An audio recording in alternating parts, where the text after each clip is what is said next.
नमस्कार दोस्तों, मैं दीपक शर्मा अंग्रेश आपका स्वागत करता हूं द लीगल चैंबर में।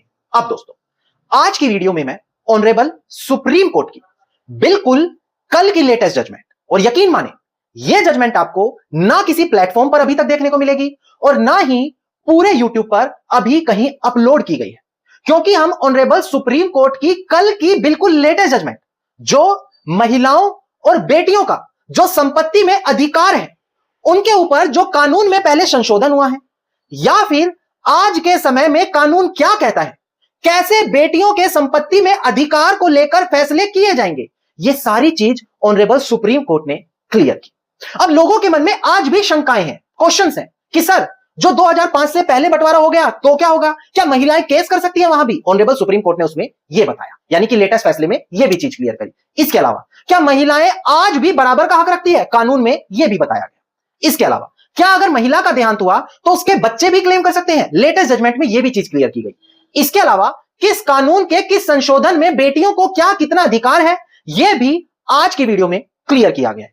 अब अगर आप भी महिलाओं या बेटियों का हिस्सा होगा या नहीं होगा, इसको लेकर परेशान है, इसको लेकर चिंतित है, तो जो बिल्कुल लेटेस्ट जजमेंट कल की आई है उसी के ऊपर आज हम चर्चा करने वाले हैं। अब दोस्तों, अगर आप लोगों को हमारी ये वीडियोस अच्छी लगती हैं, अगर आप लोगों को हमारी तरफ से किए गए एफर्ट्स अच्छे लगते हैं, तो बिल्कुल छोटा सा अनुरोध है, वीडियो को आप तुरंत लाइक करें और कमेंट सेक्शन में जरूर लिखें कि देश और दुनिया के किस कोने से आप लीगल चैंबर की वीडियोस देख रहे हैं। तो चलिए दोस्तों, अब आज की इस वीडियो को हम ज्यादा लंबा ना करते हुए आज की इस वीडियो को स्टार्ट करते हैं।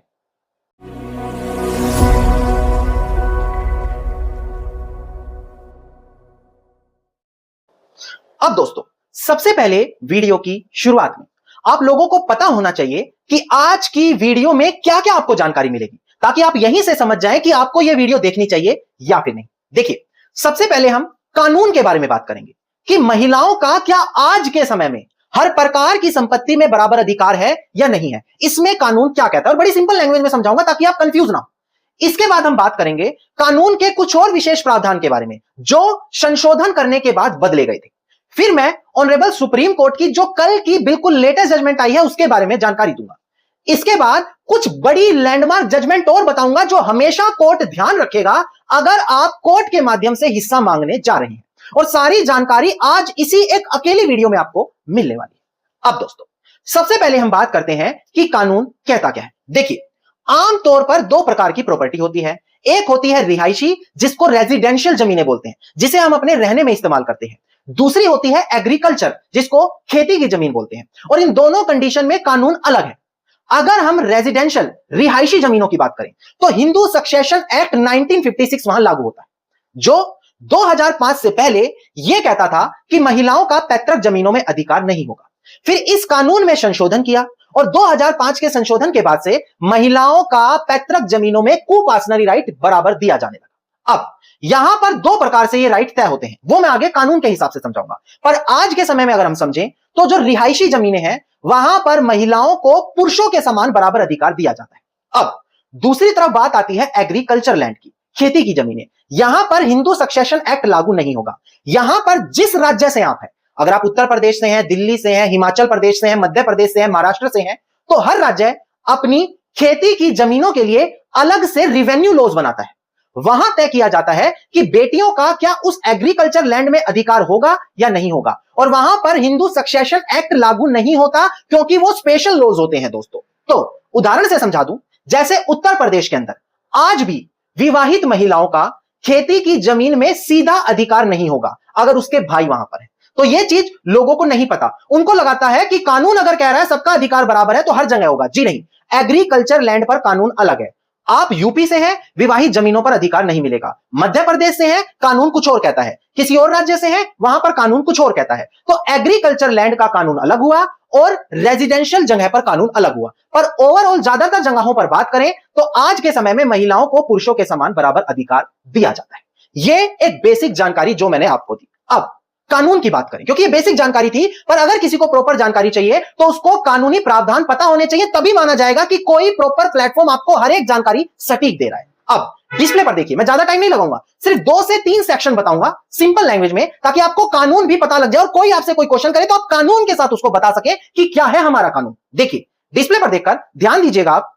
देखिए, यहां पर सबसे पहले हम बात करेंगे हिंदू सक्सेशन एक्ट के सेक्शन 6 क्लोज 1 के बारे में, जो बात करता है कुपासनरी प्रॉपर्टी के बारे में, यानी कि वह संपत्ति जहां पर किसी भी व्यक्ति का जन्म लेते अधिकार आ जाएगा, चाहे वो आज के समय में बेटा हो या बेटी हो, क्योंकि हिंदू सक्सेशन एक्ट सभी के लिए बराबर है। तो अगर आपसे कोई पूछे कि किसने बोला है जन्म से अधिकार होगा, तो सेक्शन 6 क्लोज 1 ये बात कहता है। अब इंपॉर्टेंट है ये section 6 close 5 of Hindu succession act. अब इसमें बोला गया कि सब सेक्शन 1 में कुछ भी लिखा हो, पर अगर यहां पर कोई बंटवारा या किसी जमीन को वसीयत या किसी दूसरे माध्यम से आगे ट्रांसफर कर दिया गया है 20 दिसंबर 2004 से पहले, तो महिला उठकर उस प्रॉपर्टी को दोबारा से क्लेम नहीं कर सकती। सिंपल सी बात बोली गई है। मतलब अगर किसी जमीन को 20 दिसंबर 2004 से पहले बेच दिया, बंटवारा कर दिया, वसीयत के माध्यम से किसी को दे दिया, गिफ्ट कर दिया, तो महिला यह नहीं कह सकती कि आज मेरा संपत्ति में अधिकार है, तो वो पुरानी जमीन जो संशोधन से पहले उसको दे दी गई थी वो भी मुझे दिलाओ।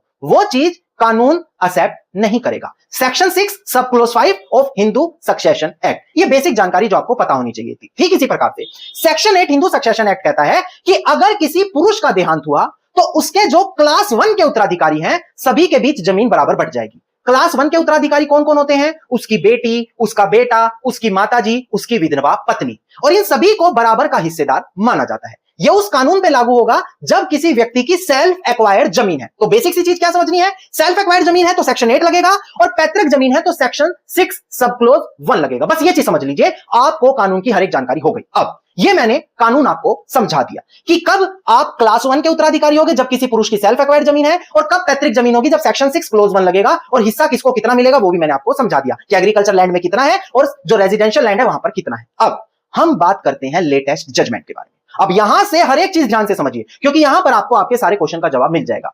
एक बार डिस्प्ले पर देखकर ध्यान दीजिएगा दोस्तों। आप देखिए, केस टाइटल है बीएस ललिता एंड अदर, जो इस केस में अपीलियंट है, वर्सेस भुवनेश एंड अदर, जो इस केस में रिस्पोंडेंट है, और 15 मई 2026 की जजमेंट है। जैसा मैंने आपको बोला था, बिल्कुल लेटेस्ट जजमेंट पूरे YouTube या प्लेटफॉर्म पर अभी देखने को नहीं मिलेगी। लीगल चैंबर सबसे जल्दी इसको लेकर आया है, और अगर आप इसकी पीडीएफ लेना चाहते हैं तो वीडियो में आगे मैं आपको बताऊंगा कि कैसे आपको यह पीडीएफ मिलने वाली है। अब पहले केस के तथ्य समझे, क्योंकि जब तक केस ही समझ में नहीं आया तो कानून समझ में आ ही नहीं सकता। डिस्प्ले पर देखकर सिंपल लैंग्वेज में समझाता हूं कि केस में क्या हुआ। देखिएगा दोस्तों, देखिए ये जो केस है इसमें 5 बड़ी चीजें हैं जो फैक्ट्स के तौर पर हमें समझना जरूरी है। सबसे पहले जो पुरुष है, जो मेन व्यक्ति है बीएम सिनप्पा, उसका डेथ होती है साल 1985 में, और डेथ होने के बाद उसकी एक विधवा पत्नी, 3 बेटियां और 4 बेटे होते हैं। ये हर जगह होता है, कम ज्यादा हो जाते हैं। अब यहां पर सबसे पहले यह बोला गया उन बेटों की तरफ से कि हमने तो 1985 में मौखिक बंटवारा जमीन पर कर लिया था, और अपनी बहनों को 1988 में थोड़ा बहुत पैसा भी दे दिया ताकि उनके साथ यहां पर नाइंसाफी ना हो। और जब हमने उनको पैसा दिया तो हमने उससे एक पालू पट्टी साइन करा ली। पालू पट्टी एक प्रकार की एनओसी होती है कि हमें कोई आपत्ति नहीं है आपके बंटवारे में। इसके बाद हमने साल 2000 में भी एक रजिस्टर्ड दस्तावेज बनाया जिसके अंदर माताजी ने और उनके बेटे ने आपस में बंटवारा कर लिया। अब ये केस के फैक्ट हैं। बेटियों का कहना है कि नहीं, ये चीज गलत है, क्योंकि पालू पट्टी रजिस्टर्ड नहीं है तो उसको कानून में वैलिड नहीं माना जाएगा। उनको कोई पैसा नहीं मिला, कोई बंटवारा भी नहीं हुआ, और जो 2000 का बंटवारा है उसको तो उनके बारे में जानकारी नहीं है, उनके पीछे से धोखे से करवा लिया गया। अब यहां पर साल 2007 में केस डाला गया है बेटियों की तरफ से कि बंटवारा करो और जो हमारा 1/8 हिस्सा बनता है हमें वो हिस्सा दो। अब यहां पर केस में आपको क्या समझना है? कानून क्या कहता था जो मैंने बताया था, सेक्शन 6 क्लोज 5 कि 2004 10 दिसंबर से पहले अगर कोई बंटवारा हो गया है तो महिलाएं उसको चैलेंज नहीं कर सकती, और इस केस में साल 2000 का बंटवारा चैलेंज हुआ है। इसके अलावा साल 1985 का मौखिक बंटवारा भी चैलेंज हुआ है, जो कानून के चीजें खिलाफ जा रही हैं। अब केस फाइल कर दिया बेटियों ने कि मुझे मेरा हिस्सा दो। अब आपको समझना है केस के अंदर क्या हुआ। देखिएगा दोस्तों डिस्प्ले पर, सबसे पहले 2007 में केस डाला कि महिलाएं कह रही हैं हमारा तो 1/8 हिस्सा बनेगा और हमें हमारा हिस्सा दिलवाओ। जो यहां पर भाई हैं डिफेंडेंट नंबर 1, 2, 3, उन्होंने 7/11 की एप्लीकेशन डाली कि यह केस समय सीमा के बाहर है और इस केस को रिजेक्ट कर देना चाहिए। यहां पर शुरुआत में ट्रायल कोर्ट ने उन महिलाओं का केस खारिज कर दिया, यह कहते हुए कि आपका केस यहां पर रिजेक्ट करते हैं क्योंकि वो प्रोविजन के खिलाफ जा रहा है और आपका अधिकार यहां नहीं बनेगा। बाद में मैटर अपील होकर ऑनरेबल कर्नाटका हाईकोर्ट में गया, जो उन्होंने बोला कि नहीं, यहां पर प्लेंट रिजेक्ट नहीं कर सकती क्योंकि ये ट्रायल का मैटर है। विवाद जो है ट्रायल में चलेगा, एविडेंस देखे जाएंगे, जब ये चीज तय होगी कि एक्चुअल में वहां पर हुआ क्या। इस तरीके से बाद में क्या हुआ दोस्तों, ध्यान से समझिए। बाद में एक जजमेंट आती है विनीता शर्मा बनाम राकेश शर्मा। ये लैंडमार्क जजमेंट है, आज भी 11 अगस्त 2020 को आई है। इसकी मैं पीडीएफ कॉपी दूंगा, आगे बताऊंगा कहां से मिलेगी। उस जजमेंट के आने के बाद इन भाइयों ने दोबारा से एक नई एप्लीकेशन लगा दी, सेम ऑर्डर 7 रूल 11। उनका कहना है कि देखो यहां पर सेक्शन 6 सब क्लोज 5 कहता है, जो मैंने शुरू में बताया था कि महिलाएं 2004 से पीछे का बंटवारा नहीं खुलवा सकती, तो कैसे मेरी बहनें उन पुराने बंटवारों को चैलेंज कर रही है? ये तो एक्सेप्ट ही नहीं होना चाहिए। यहां पर ऑनरेबल सुप्रीम कोर्ट ने मना कर दिया, ऑनरेबल सुप्रीम कोर्ट ने बोला आप पहले ही एक बार ऑर्डर 7 रूल 11 की एप्लीकेशन लगा चुके हो, तो दोबारा से नई जजमेंट आ गई तो आपको यह ग्राउंड नहीं मिलेगा कि आप दोबारा से वही एप्लीकेशन लगाओ। वो रेस जुडिकाटा के प्रावधानों के बाढ़ हो जाती है। भले आप एक केस में एक एप्लीकेशन दोबारा लगाओगे तो वहां भी रेस जुडिकाटा लग जाएगा। सबसे बड़ी चीज डिस्प्ले पर देखिए, यहां पर ऑनरेबल सुप्रीम कोर्ट ने बहुत बड़ी बात बोली कि देखो जो ये चीज कहता है ना कि 20 दिसंबर 2004 से पुराना बंटवारा नहीं खुलेगा, ये मैटर ऑफ ट्रायल की चीज है। ये यहां पर कोई जुरिसडिक्शनल बार नहीं है। जुरिसडिक्शनल बार का मतलब अगर आप ये बोलोगे कि देखो ये पुराना बंटवारा चैलेंज कर रही है तो इस ग्राउंड पर आप ऑर्डर 7 रूल 11 से केस को डिसमिस नहीं करा सकते। ये जुरिसडिक्शनल बार नहीं है। हां, कल को जब कोर्ट अपना फैसला सुनाएगा, फाइनल डिक्री देता है जब, वहां कोर्ट ये चीज कंसीडर करेगा। पर शुरुआत में इस ग्राउंड को बनाकर आप केस डिसमिस नहीं करा पाओगे। मैटर ट्रायल का है, ट्रायल चलेगी, बाद में कोर्ट कंक्लूड करेगा क्या वहां पर सेक्शन 6 क्लोज 5 लगेगा या नहीं लगेगा, क्योंकि वो एक एक्सेप्शन है।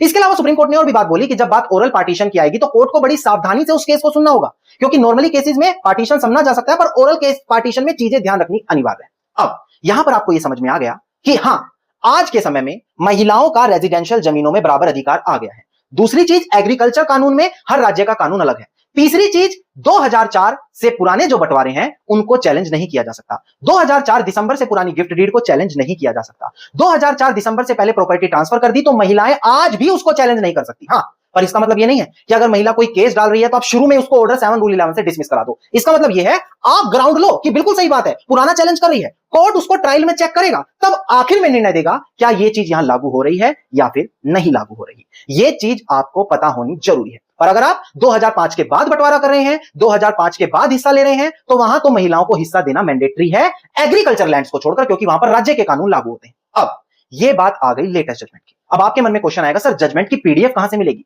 देखिए, यह सिर्फ एक जजमेंट है जो मैंने आपको बताई। आप यकीन करेंगे कल में 6 से 7 बड़ी जजमेंट आ गई है और आपको नहीं पता कुछ भी। क्यों? यूट्यूब देख रहे हैं, गूगल कर रहे हैं, पर मिलना कुछ नहीं है। एक आधी गलती से मिल गई तो आपको लग रहा है सब है, और आपको क्या पता जो जजमेंट आपको पढ़ने को नहीं मिली वो आपके काम की नहीं थी।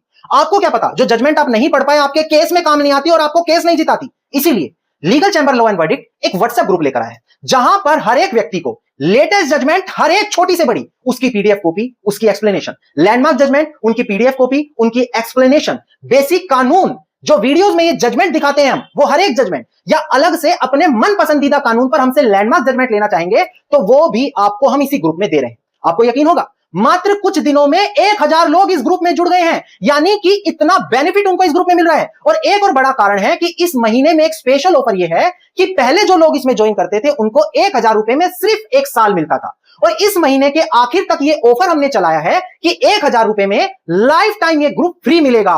इसीलिए लोग ज्वाइन कर रहे हैं और इतने सारे बेनिफिट्स ले रहे हैं जो बाद में उनको पता है हमें नुकसान होना ही है। तो अभी आपके पास मौका है, डिस्प्ले पर नंबर है, वीडियो के डिस्क्रिप्शन में नंबर है, नुकसान होने से खुद को बचाएं। मात्र 1000 रुपए में इतना बेनिफिशियल ग्रुप अपने हाथों से ना जाने दें। चलिए, ये तो बात आ गई लेटेस्ट जजमेंट की। अब 3 लैंडमार्क जजमेंट और मैं बता दूं, मात्र 1 मिनट और लगेगा ताकि आपको समझ में आ जाए कि महिलाओं के अधिकारों की बात आएगी और क्या आपके सिचुएशन में महिला का या बेटी का अधिकार बनेगा। यह बात आप टेक्निकली जानना चाहते हैं, प्रैक्टिकली जानना चाहते हैं, तो 3 लैंडमार्क जजमेंट आप ये जरूर पढ़ें। देखिएगा डिस्प्ले पर, पहली जजमेंट है विनीता शर्मा राकेश शर्मा 11 अगस्त 2020, अब तक की सबसे बड़ी लैंडमार्क जजमेंट है। दूसरा है प्रशांत कुमार साहू वर्सेस चारुलता साहू। तीसरा है रामचरण वर्सेस सुखराम, एक 2023 की और दूसरी 2025 की ये जजमेंट है। अब ये लैंडमार्क जजमेंट है जो आपको बताएगी क्या आपके केस में बेटी हिस्सा ले सकेगी या नहीं ले सकेगी, और कहां हिस्सा होगा या नहीं होगा वो मैं शुरू में ही समझा चुका हूं। अब अगर आप ये लैंडमार्क जजमेंट भी लेना चाहते हैं तो मैं आपको बता दूं, आज हम अपने व्हाट्सएप ग्रुप में शाम को ये जजमेंट भी वहां पर पीडीएफ के साथ शेयर करेंगे ताकि आप खुद पढ़े और समझे क्या हमारे हिस्से में बेटी या महिला का हिस्सा बनेगा